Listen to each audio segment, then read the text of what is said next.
शुक्लाम्बरधरं विष्णुं शशिवर्णं चतुर्भुजं प्रसन्नवदनं ध्यायेत् सर्वविघ्नोपशान्तये. Om. Dear friends, welcome to the Geeta. Yesterday, from 34th shloka, that is Indriyasya Indriyasyarthe, I explained that shloka in great detail. And after that, I flipped one extra page and came to 38th shloka instead of coming to 35th shloka. My book, the next, if I flip one more extra page, suddenly comes to 38th shloka. So anyway, that was toward the end. So I will come to 35th shloka. After the 34th, that is Indriyasya Indriyasyartha, I explained in great detail. After that, Krishna is saying, I read out this shloka, number 35. Shreyan swadharmo vigunaha paradharmat swanushtitat swadharme nidhanam shreyah paradharmo bhayavaha. Here he is talking about a particular concept called swadharma. What is this swadharma? We know the word called dharma. Dharma means dharanat dharma uchyate. That is that which preserves the society. The code of conduct, the great code of conduct given by Vedas, Upanishads, etc. And subsequently, whatever has been told in the Vedas has been written down by some other people in the form of some smrutis. So that is what is dharma. And in that dharma, they give some details about, okay, a Brahmana has to do this, somebody else has to do this, somebody else has to do this. So there are certain duties and responsibilities for various people in the society. So he says, Krishna is now referring to the idea, Arjuna's idea of giving up his Kshatriya dharma. His idea of giving up, he wanted in the beginning, we saw that in that Arjuna Vishada Yoga, the first chapter, he wanted to give up his duty, Bhaikshacharya. He said, Shreyo bhoktum bhaikshamapi haloke. That in the beginning of second chapter, he said, Shreyo bhoktum bhaikshamapi means it is better to live by begging like a Brahmana. So Krishna is now saying, it is not your duty. You are not supposed to do that. A Kshatriya is meant to protect the society. Kshatriyehi dharyate chapaha na artha shabdo bhavediti, says Ramayana. Kshatriya is holding a gun, or he is holding a weapon only to protect the society. It is not there for show. So, Shreyan swadharmo vigunaha. Swadharma is something which is very, very necessary, because the Kshatriya dharma, if we see how the history of our own country, if we see the history of our own country, kings abandoned Kshatriya dharma, and that led to the downfall of India.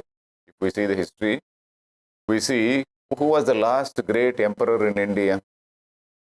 The last great emperor was Sriharsha.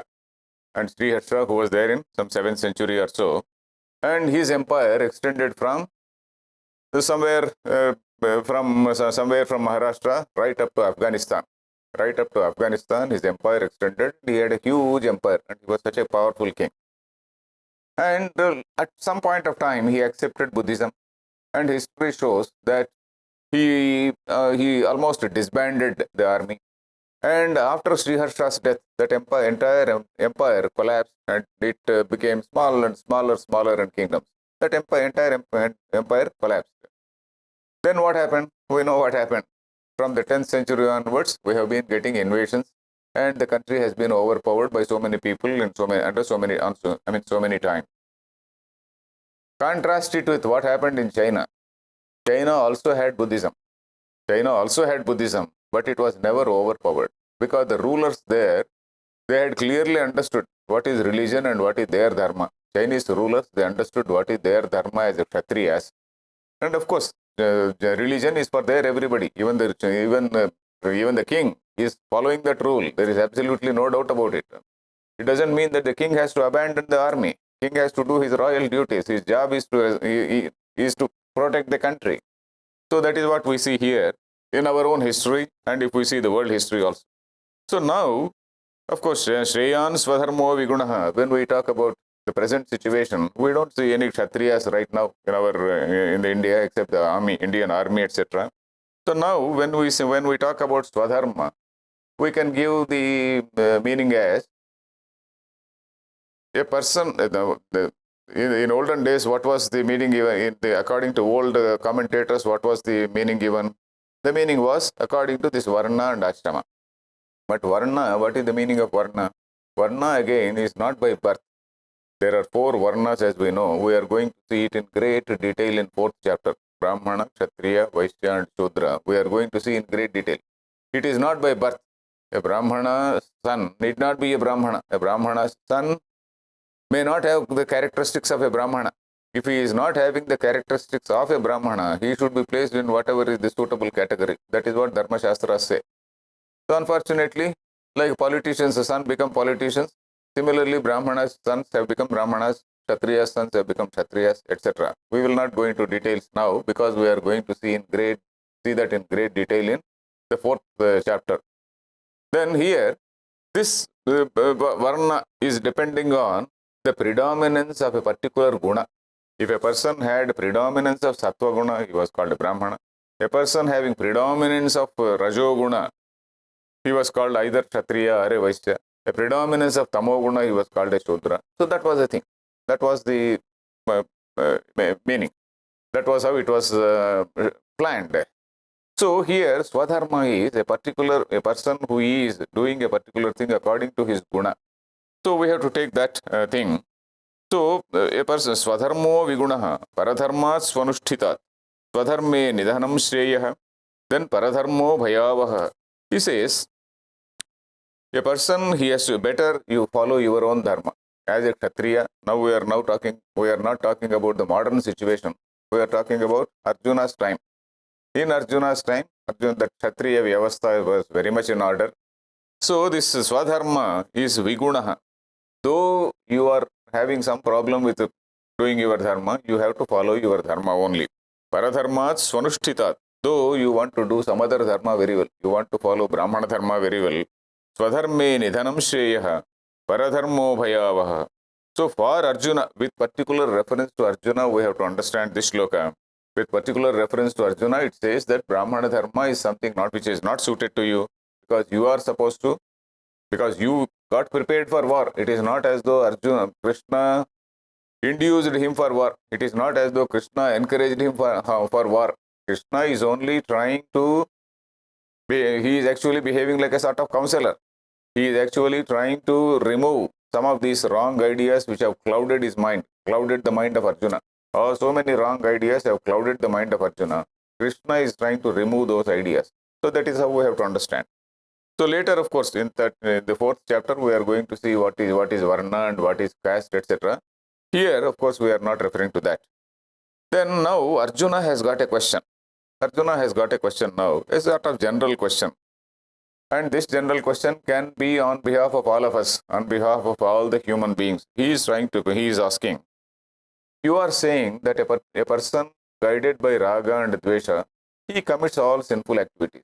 Why? What exactly is the motivating thing for them for that? How? Even in spite of himself, he is committing certain sinful activities. He is committing certain bad deeds. Why? He is taking. If you want to give a modern example, we are taking wrong decisions. We are doing certain wrong things. So why does he do that? So he asks, Atha kena prayuktoyam papam charati purushaha anichannapi varshneya baladiva niyojitaha. So he says, Atha kena prayuktaha. That is, kena prayuktaha means impelled by what? Prayukta means impelled by what? Papam charati purushaha. A person commits certain sinful acts. Anichannapi. Though he doesn't want, but still in spite of his volition, he is committing certain acts. Against his wish, he is committing certain things. As though he has been forcibly made to do. Why? Why is he doing that? And now, Krishna is answering, all that is due to these two enemies which he had talked about earlier. That is Kama and Krodha, he said. Kama and not Kama and Krodha, he is talking about this Raga and Dvesha. The same Raga and Dvesha which are getting transformed. Or rather, some other, the synonyms for Raga Dvesha are Kama and Krodha. So these two things are the basic enemies which are propelling a man, which are actually impelling a man or propelling a person to do all types of deeds. So he says, Sri Bhagavan Uvacha, Kama Yesha Krodha Yesha Rajo Guna Samudbhavaha Mahashano Mahapapma Vidhyena Miha Vairinam. So he says, Kama Yesha Krodha Yesha. So what is the role of this Kama and Krodha? If we want to know the role of Kama and Krodha, we have to read Ramayana, Valmiki Ramayana, Balakanda. That Balakanda of Valmiki Ramayana. In fact, the Balakanda of Valmiki Ramayana carries so many episodes. And all those, most of the episodes are told by Vishwamitra to Rama and Lakshmana on their way. For example, Rama and Lakshmana, they accompany Vishwamitra. Then they go to that forest where that Subahu gets killed, and then they drive away Marisha, and then that Tataka demoness gets killed. So after that, they are walking from that place to Mithila. They are going from that place to Mithila. And en route, there are so many things they see. And Rama asks, oh, what is the history of this place? What is the history of this place? Then he keeps telling so many stories. And all those stories, they are like a spiritual education, or rather ethical training for Rama. Basically, they all talk about various things in life. That is man-woman relationship. What is the right type of Sringara? What is the right type of human relation? Then again, when after they reach Mithila, then there is another gentleman who tells the story of Vishwamitra himself. Oh, you are guided by such a great sage. He is such an eminent man. So that Shatananda, there is a person called Shatananda. He tells the story of Vishwamitra. And that Vishwamitra story is a very, very long story. It goes on for a few chapters, at least about 7, 8 sargas. And in those 8, 9 sargas, we see various, the type of transformation which Vishwamitra undergoes. Vishwamitra was a man who was a king, basically. And that king, with all his kingly royal temperament and raga, dvesha, that arrogance and whatnot, of course, he is a dharmika, not that he is adharmika. He is ruling people in a dharmic way. And suddenly he gets tempted by, there is a Kamadhenu with Vasishtha. He wants that Kamadhenu. When Vasishtha doesn't give, he wants to use force. Then again, he cannot use force. He cannot use force in the sense that all his force becomes futile because of the tapas shakti of Vasishtha. Then this Vishwamitra also wants to do tapas shakti. He also wants to be a Rishi. He realizes that a Rishi is bigger than a king. Because a king, with all his army, he is not able to do anything to a Rishi. Then all this we have to see the symbolic meaning of all these things. And the way that Vishwamitra undergoes transformation. Initially, Brahma appears before him. He says, yes, you have become a Rishi. Please get up. Vishwamitra is not satisfied. He sits for some more time. Then again, some impediments they come. He overcomes all those impediments, and then he performs tapas again. Brahma comes and says, you have become a Rajarshi. No, even then he is not satisfied. Then again, he does some more tapas. Then Brahma comes and says, you have become a Maharshi. Even then he is not satisfied. Then again, he performs some more tapas. At that time again, gods, they want to test him. Indra wants to test him on the same point of Kama and Krodha. We are now talking about Kama and Krodha in Bhagavad Gita. If you want an illustration of Kama and Krodha, how Kama and Krodha make a person to take wrong judgments, we have to read the story of Vishwamitra. And Vishwamitra's story, basically it is a symbolic thing. Symbolic thing, how a person controls his Rajoguna by Sattva-guna. He has to gradually cultivate that Sattva-guna, and with the help of Sattva-guna, he has to suppress this Rajoguna. He has to overcome this Rajoguna. And the characteristics of Rajoguna are Raga and Dvesha. So these two things are tested there. And we know this famous story of Vishwamitra and Menaka. Menaka comes and then she is taking bath in a tank nearby. And Vishwamitra sees her. It is not as though Menaka comes in front of him and keeps dancing. It's not like that. She is there at a distance. She makes herself seen by him. She appears in such a way that she doesn't come to him. She makes herself seen by him. And the man gets enchanted. He gets enchanted, he goes to her, and then he invites her to his ashram, and then he spends some years with her. Then thereafter he realizes, and of course he doesn't curse Menaka because it is not her fault, it is his own fault. He realizes, and again he sits for tapas. Then again Indra again has to test him. Again he sends another damsel called Rambha. And that Rambha comes, and now Vishwamitra, by this time, he has overcome Kama, but he has not overcome Krodha. Krodha means anger. And the moment he sees Rambha, he becomes very angry, very furious and curses her. You become a stone for so many thousands of years to be a stone. Then again, his tapashakti, after all, his krodha is not yet gone. Then he realizes that again he has committed a mistake. Again, he sits for tapas. Then after a long time again, the devas come, and then the devas come. They say, yes, you have now become pure, a person of pure sattva guna. You have overcome your kama, krodha, etc. Now they say you have become a brahmarshi. And even then, of course, Vishwamitra has got a small request. I am very happy that you are saying that I am brahmarshi, but kindly ask Vasishtha also to acknowledge it. Vasishtha also immediately comes, and then he hugs him and he says, yes, we are one. We are together, you are a brahmarshi. So Vishwamitra's transformation, that is Rajoguna, how Vishwamitra overcomes that Rajoguna. We can read, in fact, Balakanda, if you see, it is actually a spiritual training, not only for Rama, but for all of us. And actually, it is an illustration of what we see in Geeta. Gita is basically a theoretical text, let us say. And that is an illustrative text. Ramayana, Mahabharata, they are called the illustrative text. In literature, there are two technical terms. There is what is called a Lakshana Grantha and what is called a Lakshya Grantha. Lakshana Grantha means, okay, like this, okay, Kama and Krodha, they are your enemies, you have to overcome. This is basically a basic principle. So this is a Lakshana. Lakshana means a definitive. Something which makes a rule and then it tells about a definition. Lakshya Grantha is where this thing is illustrated. All these things, what is Kama, what is Krodha, how a person, Vishwamitra, how he gets tempted. In the beginning when there are some instances where his ego comes out. First of all, he has to overcome that ego. There is some story of Sunashefa where the question of ego is there. So all those things, how that changes. So that is called the Lakshya Grantha. That is a model text. That is a story where all these things are illustrated. So like that, this Rajoguna and its qualities, they are very well described in not only Ramayana but in various texts, but suddenly Ramayana came to my mind. So then Rajoguna Samudbhavaha Mahashano, and he says Kamayesha Krodhayesha. Arjuna's question was, how is the man impelled? By what is the man impelled to do all these sinful deeds? Krishna is now saying, a person is impelled to do all wrong things because of the force of Kama and Krodha.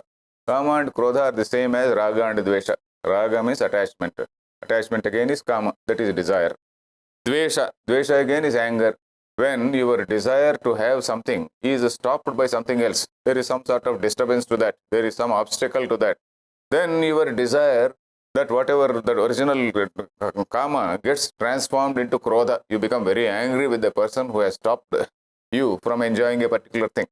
So now he is saying Kama Yesha Krodha Yesha. What you call the answer is, the answer to your question is, it is the Kama which is making a person to do wrong things.